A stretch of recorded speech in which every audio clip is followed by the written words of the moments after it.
Antibiotik. Tahu? Antibiotik tuh sama obat lain juga bedanya kurang tahu. Antibiotik buat radang, buat luka tenggorokan. Ya kalau kena lagi penyakit ada sakit yang luka, radang, ya paling kau beli di apotek resep gitu. Kalau di penjual bebas juga bisa juga gitu, nggak pakai resep gitu. Karena sakitnya alergi, terus gatal-gatal gitu, kasih antibiotik.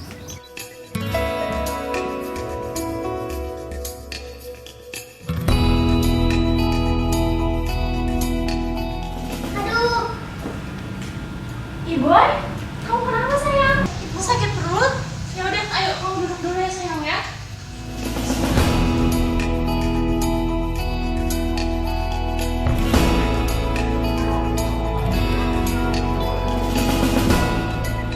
Loh, kok oralit? Mana mempan ini ibu pakai oralit? Apa nggak ada antibiotiknya? Ibu, antibiotik itu harus dengan resep dokter. Lagi pula tidak semua penyakit diobati dengan antibiotik. Oh begitu. Oke, terima kasih ibu.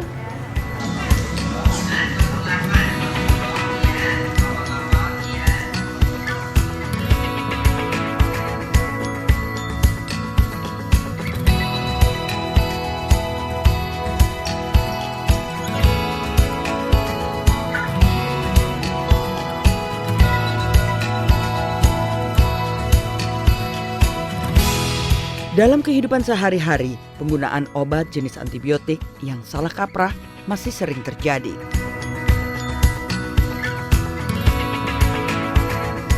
Sebagian masyarakat masih memahami bahwa antibiotik bisa diperoleh secara bebas.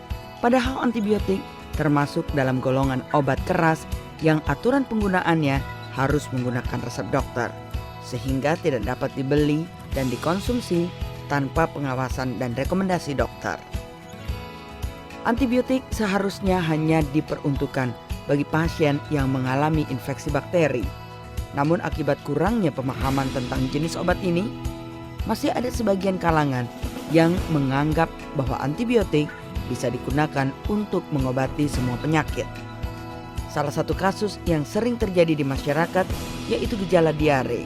Sementara untuk pengobatan pertama pada penderita diare, pasien sebenarnya cukup menggunakan oralit yang termasuk obat bebas. Antibiotik adalah bahan senyawa yang membunuh bakteri atau kuman yang ada dalam tubuh manusia. Adapun prinsipnya adalah antibiotik itu bekerja ada satu fase. Apabila biasanya antibiotik itu pemakaian untuk 7 hari. Apabila seorang dokter memeriksa yang kira-kira memerlukan antibiotik, berarti artinya penyakit itu sudah radang atau memang harus menggunakan antibiotik, maka diberikan antibiotik. Antibiotik digunakan sesuai dengan aturan dan dosis yang diberikan oleh dokter pemeriksa, maka pasien harus mematuhi aturan pakai itu. Pemakaian tidak sesuai dengan aturan tentunya akan menimbulkan dampak yang cukup serius. Antibiotik apabila tidak diberikan secara teratur, maka akan terjadi resistensi, yaitu pengulangan penyakit tertentu. Contohnya apabila dia sakit infeksi saluran napas, harusnya memakai antibiotik selama 7 hari. Ternyata si pasien ini tidak patuh dengan penggunaan antibiotik itu, maka penyakit itu akan diperpanjang gitu, maka tidak akan sembuh-sembuh pasien itu. Resistensi adalah kemampuan bakteri untuk menetralisir dan melemahkan daya kerja antibiotik.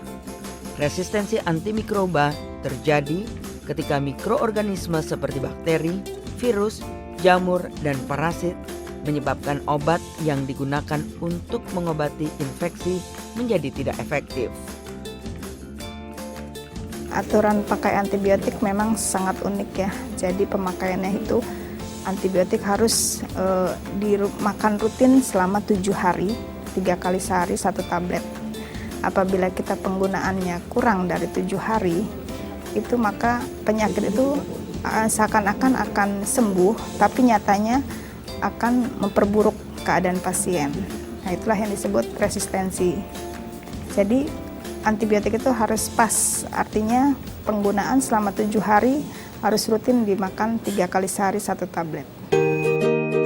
Antibiotik di Indonesia tersedia dalam bentuk obat generik, obat merek dagang, obat originator, atau obat yang masih dalam lindungan paten atau obat paten dengan harga yang sangat beragam. Beberapa merek antibiotik dengan kandungan yang sama bisa berbeda 2-10 kali lebih mahal dibandingkan generiknya. Harga di luar batas kemampuan keuangan pasien akan berdampak pada tidak terbelinya antibiotik sehingga bisa berakibat terjadinya kegagalan terapi pada pasien. Pasien pun sebaiknya berperan lebih aktif. Jika mendapatkan resep obat lebih dari 1, tanyakan pada dokter atau apoteker obat mana yang termasuk antibiotik. Jadi sebenarnya pasien itu harus mengerti definisi antibiotik itu apa. Itu. Yang kedua harus mengerti penggunaan antibiotik itu diperlukan pada saat kapan pasien dibutuhkan antibiotik. Yang ketiga, dosis obat itu harus tepat. Penggunaan obatnya, dosis antibiotik harus tepat. Itulah yang akan menjadikan pengobatan yang rasional.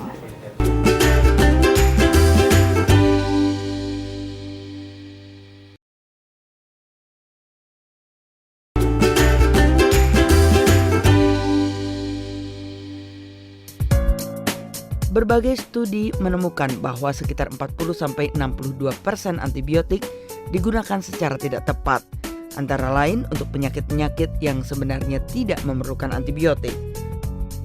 Pada penelitian kualitas penggunaan antibiotik di berbagai rumah sakit, masih ada antibiotik yang digunakan tidak didasarkan pada indikasi. Jadi kalau antibiotik itu kan ada kerjanya ya, kerja antibiotik itu ada yang spektrum luas, spektrum sempit itu. Biasanya dokter itu bisa melihat dari gejala-gejalanya apakah si pasien itu perlu membutuhkan antibiotik atau tidak. Jadi selama ini pasien taunya ya kalau sakit harus pakai antibiotik. Pada dasarnya memang tidak semua penyakit itu menggunakan antibiotik. Tadi yang saya bilang bahwa apabila penyakit sudah 3 hari berulang memakai obat tersebut, misalnya obat diare, ternyata tidak sembuh-sembuh, itu harus diberikan antibiotik. Kemudian biasanya dokter itu bisa melihat dari gejalanya radang, misalnya apabila batuk berlendir sudah warna hijau, itu harus pakai antibiotik. Apabila diare lebih dari 4 kali buang air besar, harus pakai antibiotik. Antibiotik digunakan sesuai dengan aturan dan dosis yang diberikan oleh dokter pemeriksa. Untuk itu pasien harus mematuhi aturan pakai itu agar bakteri penyebab penyakit tidak mengalami kekebalan atau resistensi. Fakta masih merebaknya penggunaan obat antibiotik yang tidak bijak tentu menimbulkan masalah. Masih rendahnya informasi tentang obat-obatan menjadi masyarakat cenderung pasrah. Sebenarnya antibiotik itu dibeli harus dengan resep dokter. Jadi tanpa adanya resep dokter, pasien itu tidak bisa mendapatkan antibiotik. Kenyataannya, memang banyak di apotek atau toko obat yang menjual antibiotik secara bebas. Karena pasien ingin sekali untuk mendapatkan antibiotik. Pada dasarnya, pasien itu belum mengerti apa sih fungsinya antibiotik itu. Seorang pasien yang mungkin pada penyakit pertama dikasih antibiotik, kemudian suatu saat dia sakit dengan kondisi yang sama, dia langsung pengobatan swamedikasi. Jadi pengobatan dengan mengobati sendiri. Akhirnya si pasien itu membeli obat di warung, amoksisilin dan obat yang mungkin yang telah pernah dikasih sama dokter itu. Pada dasarnya memang ada suatu kesamaan atau tidak, itu tergantung dari kondisi penyakit pasien. Jadi apabila pasien itu ternyata sakitnya lebih parah dari yang pertama, itu sebenarnya udah nggak memakai antibiotik yang pertama dikasih waktu mereka berobat ke dokter itu. bisa jadi dokter itu memberikan lagi antibiotik yang lebih tinggi lagi golongannya. Pemerintah melalui Kementerian Kesehatan telah menyusun regulasi dan kebijakan untuk mengedukasi masyarakat terkait penggunaan antibiotik tidak bijak. Pemerintah sudah mengeluarkan beberapa regulasi terkait hal tersebut. Pertama, pemerintah sudah mengeluarkan tentang pedoman umum penggunaan antibiotik. Ini ada dalam Peraturan Menteri Kesehatan nomor 2406 tahun 2011. Kemudian pemerintah juga sudah membentuk, dalam hal ini Kementerian Kesehatan, membentuk Komite Pengendalian Resistensi Antimikroba atau yang kita kenal dengan disingkat menjadi PPRA. Nah, tugas dari komite ini adalah untuk menyusun rencana dan strategi bagaimana mengendalikan resistensi antimikroba di Indonesia. Ya. Nah, komite ini terdiri dari praktisi klinis, ya, kemudian juga para tenaga kesehatan dan juga melibatkan lembaga swadaya masyarakat. Ya. Tujuannya selain membuat pedoman-pedoman di bidang penggunaan antibiotik, kemudian juga melakukan advokasi dan melakukan pelatihan pada tenaga kesehatan serta pemberdayaan masyarakat dalam menggunakan antibiotik yang bijak. Pemerintah juga untuk penggunaan obat di era JKN terkait dengan antibiotik, pemerintah sudah menerbitkan formularium nasional yang menjadi acuan dalam penggunaan obat di era JKN. Termasuk tentunya di dalamnya adalah bagaimana penggunaan antibiotik untuk mencegah terjadinya resistensi. Pemerintah selama bertahun-tahun turut melakukan sosialisasi dan edukasi kepada tenaga kesehatan yang dilakukannya secara berjenjang, termasuk melibatkan Dinas Kesehatan Provinsi dan Kabupaten Kota seperti rumah sakit, organisasi profesi, semacam ID atau IA, lintas program dan lintas sektor, serta akademis fakultas farmasi dan fakultas kedokteran di perguruan tinggi. Dalam pedoman umum penggunaan antibiotik ini diterbitkan sebagai panduan dalam pengambilan keputusan tentang penggunaan antibiotik. Pedoman ini disusun oleh para pakar di bidang kedokteran maupun di bidang farmasi, antara lain adalah pakar di bidang farmakologi, farmakologi klinik, mikrobiologi klinik, farmasi klinik, serta juga melibatkan organisasi profesi yang terkait dengan penggunaan antibiotik.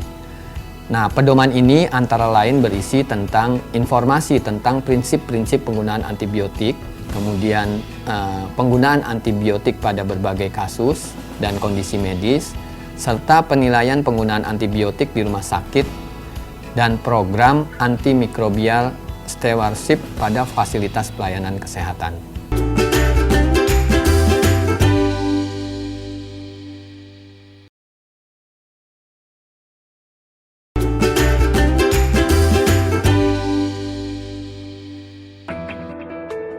Edukasi masyarakat melalui cara belajar instan aktif juga dijalankan dengan memberikan pengetahuan dan melatih keterampilan masyarakat dalam menggunakan obat secara tepat dan rasional.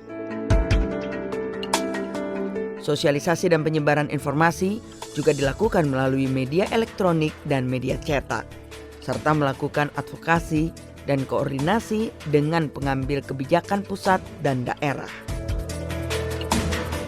Kita sudah melakukan koordinasi dengan Dinas Kesehatan, baik provinsi maupun kabupaten kota. Ya. Nah, ini kita lakukan melalui program dekonsentrasi yang ada di Bina Pelayanan Kefarmasian. Di sini pusat melakukan training of trainer kepada tenaga-tenaga farmasi di provinsi. Nah, selanjutnya tenaga-tenaga farmasi di provinsi diharapkan dapat mendidik atau mensosialisasikan apa yang sudah mereka dapat pada tenaga-tenaga kesehatan di kabupaten kota. Nah, demikian selanjutnya untuk tenaga-tenaga farmasi di Dinas Kesehatan Kabupaten Kota dapat mensosialisasikan dan dapat menyampaikan apa yang sudah didapat kepada pengelola obat di puskesmas maupun di klinik serta di rumah sakit. Kita sudah melakukan pelatihan secara berbendang untuk tenaga kesehatan provinsi. Kita sudah melakukan di 28 provinsi. Nah, mudah-mudahan dengan upaya ini pengetahuan tenaga kesehatan tentang penggunaan antibiotik yang bijak akan semakin meningkat dan penggunaan antibiotik yang bijak di Vaskes itu juga semakin ditingkatkan. Mutasi tenaga kesehatan khususnya baik di provinsi maupun di Dinas Kesehatan Kabupaten Kota, sehingga terkadang tenaga-tenaga kesehatan yang sudah dilatih tentang penggunaan obat yang rasional ataupun tentang penggunaan antibiotik yang bijak belum sempat mereka menyampaikan ilmunya pada tenaga kesehatan lainnya. Tenaga tersebut sudah dipindah menduduki atau mendapat tugas yang baru. Nah, ini juga menjadi kendala sehingga kita harus melatih kembali tenaga kesehatan yang baru tersebut tentang penggunaan antibiotik. Agar upaya pengendalian resistensi antimikroba khususnya antibiotik menjadi terintegrasi dan lebih komprehensif, Kementerian Kesehatan bahkan telah membentuk Komite Pengendalian Resistensi Antimikroba yang melibatkan berbagai unit kerja Kementerian Kesehatan, praktisi kedokteran dan farmasi di rumah sakit, juga perwakilan dari organisasi masyarakat. Berbagai upaya pemerintah ini adalah awal dari sebuah program untuk memberikan pemahaman kepada masyarakat akan pentingnya menggunakan antibiotik secara bijak. Namun hal ini tentu tidak akan berjalan dengan baik tanpa dukungan dari para apoteker sebagai pihak yang berhadapan langsung dengan pasien.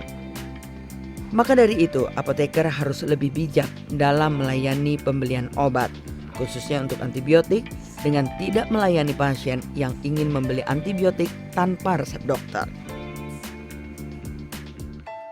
Apoteker pun berkewajiban memberikan informasi kepada dokter atau perawat tentang antibiotik terkait seleksi, regimen dosis, rekonstitusi, pengenceran atau pencampuran antibiotik dengan larutan infus, dan penyimpanan antibiotik.